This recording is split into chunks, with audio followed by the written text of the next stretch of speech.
Olá, começa agora o programa Esse é o Ponto.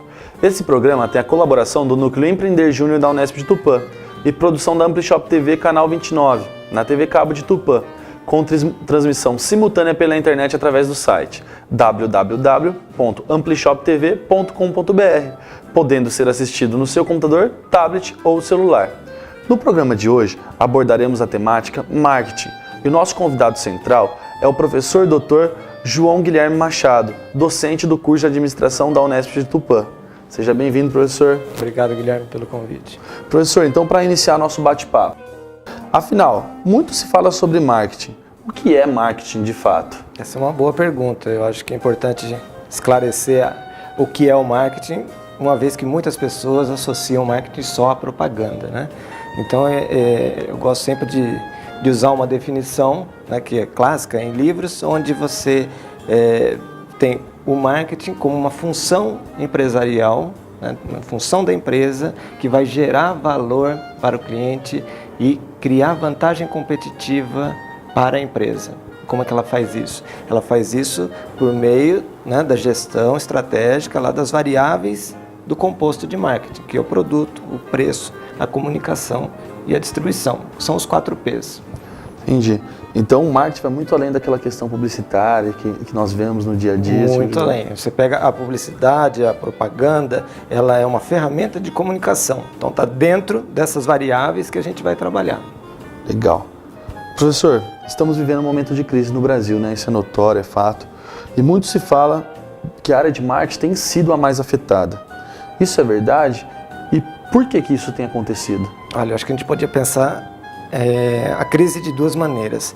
De um lado, ela afeta a empresa, e aí normalmente a gente pensa em cortar custos, e na maioria das pequenas empresas, cortar custos significa para de fazer propaganda, corta o pessoal de vendas, né? Então afeta diretamente a área do marketing. E a gente pode pensar a crise também afetando o consumidor. Então isso vai modificar muitas vezes o seu comportamento de compra e os hábitos de consumo. E isso vai refletir na empresa, que ela vai precisar se adaptar a isso. Então, podemos pensar que afeta a área de marketing dessas duas maneiras. Entendi, tanto vindo do lado do consumidor, sim, como da empresa para o consumidor. Se a gente pensar do lado do consumidor, a empresa ela vai precisar entender o que está acontecendo, tentar absorver essas mudanças, sejam elas temporárias ou definitivas, para que ela possa adaptar suas estratégias a esse novo comportamento do consumidor. Aí ela vai conseguir uma sobrevida, vamos dizer assim, no período da crise ali. Agora, do lado da empresa, ela vai ter que ser criativa, ela vai ter que pensar em redução de custos, mas de uma maneira otimizada e adequada para você não afetar. Qualquer corte de custos que você fizer dentro da área de marketing, você vai afetar as vendas. Então tem que tomar esse cuidado. Afinal, marketing é uma despesa ou é um investimento? Muita gente, eu vejo muito comerciante trabalhando, eu enxergo marketing como uma despesa. Mas é uma despesa ou um investimento? Acho que também a pergunta é muito boa, porque eu sempre associo isso à questão de informática, é o mesmo tipo de dúvida, né? Que as pessoas falam, vou investir em informatização, isso é uma despesa ou é um investimento? Né? Então, eu acho que sempre quando se pensa dessa maneira, pensa como despesa, está pensando num curto prazo. Então você tem muitos gastos, até com uma frequência maior, e você não está pensando no resultado que você vai ter. Né? Então aí você enxerga ele como uma despesa. Agora, pensar como investimento significa lá na frente você colher o resultado. Então aí a gente já vai entrar em outra área que nós vamos começar a falar em planejamento, né? Não é simplesmente falar, vou fazer marketing, que a maioria das pessoas querem fazer. Fazer marketing, não, eu vou planejar, então eu vou saber o que eu vou colher lá na frente. Então você está investindo.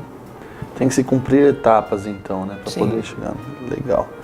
Investir em relacionamentos é custoso, mas em momentos de crise isso é realmente essencial? Olha lá, tá vendo a pergunta que você me fez? Investir em relacionamento, você não falou gastar, né, em relacionamento.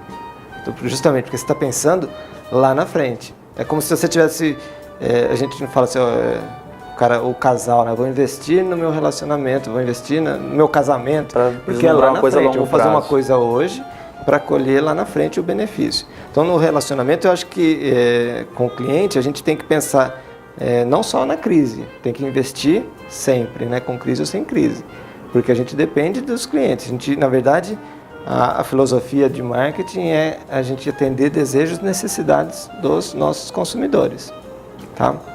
Então, a gente vai investir, vai se aproximar deles, o relacionamento faz com que a empresa conheça cada vez mais esse consumidor, esse cliente, para que possa adequar a oferta a ele, tá? Então isso lá na frente vai refletir em produtos mais adequados, né? Numa comunicação de marketing apropriada, num canal adequado, com a linguagem. Tudo isso vai ter um resultado positivo de economia de custos, inclusive. Então, ainda nessa vertente, é possível aumentar a clientela então, em momentos de crise? Eu acredito que sim. Você tem a opção de, fazendo um bom investimento, né, conhecendo o seu cliente, o seu público-alvo, vamos pensar assim, mais profundamente, a gente vai poder ajustar a nossa oferta, ajustar o preço, ajustar a comunicação, modificar o seu canal de distribuição, né, o ponto de entrega do produto ou do serviço. Tá? Então, a gente, mesmo em crise, a gente consegue fazer ajustes nas estratégias e isso refletir num aumento do número de clientes. Ah, mas se não for possível fazer isso, será que a gente não consegue pelo menos fazer com que o nosso cliente gaste mais, que a gente fala aumentar o ticket médio dele, né, a cada compra? Então ele gastava 30, ele passa a gastar 50. Vamos pensar num exemplo bem simples. Acho que as academias fazem isso até quando criam os planos anuais. Se eu for pagar mensalmente uma academia, eu vou no mês de janeiro, fevereiro, férias, carnaval, não sei o que, eu não vou, março não vou, abril eu vou, chega no final do ano, eu não fui os 12 meses. Quanto que ele recebeu daquele cliente específico? Agora, se eu fizer um plano de fidelização, aí a gente volta até na pergunta anterior, né, de relacionamento, todo mês vai ter um montante ali que eu vou garantido. Garantido. Isso pode ser até menor do que o valor. Pensando num outro exemplo, num corte de cabelo, paga R$30 por mês um corte de cabelo. Aí eu estou em crise, né? Sei lá, não estou podendo gastar, eu vou cortar cabelo a cada 2 meses. Na minha concepção de cliente, eu vou gastar R$15 por mês. Pro cara do salão, ele vai receber R$15 por mês, teoricamente. Só que se ele criar um plano de fidelização pro cliente dele, que a cada mês se paga mês paga R$20, por exemplo, desde que ele vá aos 12 meses. Então ele vai receber R$40 ao final de 2 meses, enquanto ele estava recebendo só 30. Então ele está aumentando o montante que o cliente está gastando com ele. E reduzindo o preço, ele está mexendo em estratégia, seria um exemplo.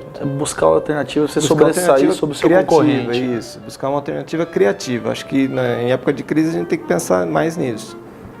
Já que estamos falando de estratégias criativas, quais estratégias podem ser adotadas pelos comerciantes para lidarem com essas dificuldades financeiras que nós vivenciamos hoje? Tá, eu acho o seguinte, que primeiro é difícil responder isso sem conhecer um negócio, né? Então, para cada tipo de negócio, para cada tipo de produto, você vai ter que adequar um conjunto de estratégias. Então, de certa maneira, é negligente falar assim, ó, a fórmula secreta é essa.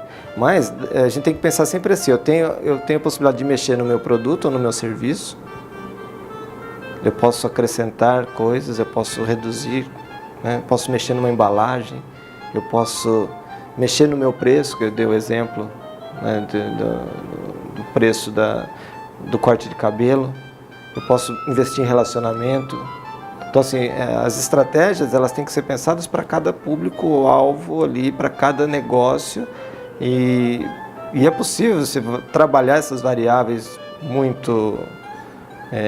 com muita facilidade, desde que antes a gente saiba para quem a gente está vendendo e qual que é o nosso posicionamento enquanto empresa perante a concorrência. Qual a imagem que a gente gera para o mercado. Entender quem é o nosso público. O começo, a base de tudo é isso. Para quem que eu estou vendendo? Né? Qual é o meu produto e para quem que eu estou vendendo? Aí eu vou saber reunir esse conjunto de atributos e vender o benefício, né? Apresentar o benefício correto para ele. Então, acho que os ajustes são feitos nesse sentido. As estratégias vão partir daí. Eu tenho um conjunto de benefícios no meu produto ou do meu serviço e eles precisam ser comunicados para o mercado. Então, eu vou usar a linguagem correta, eu vou usar o meio de comunicação correto. Então, se eu não sei quem é meu público, eu vou lá e anuncio no Jornal Nacional. Gasto uma fortuna e meu público não assiste o Jornal Nacional. Então, está errado. Sabendo que ele assiste o programa aquele de bem-estar de manhã, por exemplo, eu vou focar a minha propaganda naquele intervalo comercial. Eu vou reduzir muito mais o gasto que eu tenho com a propaganda, focando e conversando diretamente com aquele público. Legal. Então, esse seria um exemplo. Professor, vamos para o nosso intervalo comercial e já retornaremos com esse é o ponto.